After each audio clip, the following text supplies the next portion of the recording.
there's this quality that happens between sunset and at dawn, where magic happens, all these shadows happen, all these possibilities happen. This piece is called Night, and it's how color still exists even though it's dark out, even though we don't see the color. Everything's still vibrant, everything's still alive.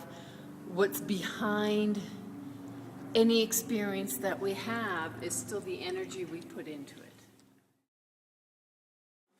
You're going to come to just something that's abstract, that's formless.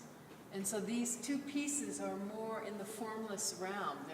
They don't have, they have identifying shapes. We have geometries that are always occurring, but they don't have to take on a significant form for us to relate to it.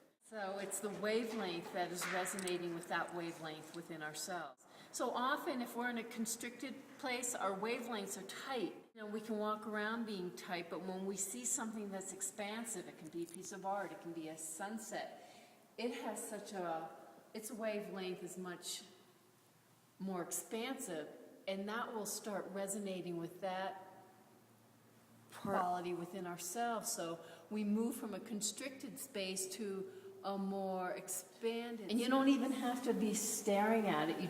You catch it in your periphery. You just know it's there, and it's just creating this whole field that we get to be in. Recognizing the light inside of us and dancing with it. That's really what it all comes down to. Everything I paint always comes down to the same thing, dancing with the divine inside, finding the divine in every situation. And sometimes we have to hunt for it. We have to see what's behind something. Anything that's painful, joyous, just what is the gift? What are we being given so that we can use it for our spiritual upliftment as a springboard, so to speak? Compassion happens from the inside out. So instead of paying lip service to compassion, I really have to make some changes in my point of view within myself. And I believe our point of views are never static. They're always expanding if we allow them to. Nothing's static. It's either lifting us up or pulling us down. There is nothing static. When I was painting depth, I was thinking about the water, the ocean, and how many different levels of depth there are in an ocean, how that reflects the depth within me. Sure. All the different qualities of depth we have within ourselves. So all, again, except for these small ones, are part of the contemplation series. And it's for us to find our way to merge back into the divine. It's about the whole picture of all potential that we have, all of it, instead of just locking on one piece of the pie. We can see that there's a whole pie, so to speak. This can't exist without this. Even though we see this, it has this behind it.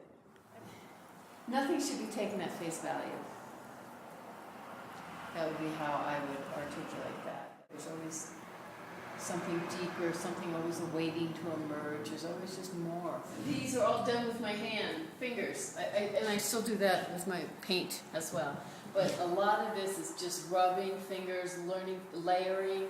When you put it on and with your fingers, the light will reflect your fingerprints differently as the light moves. My values are spirituality. My values are love and the divine.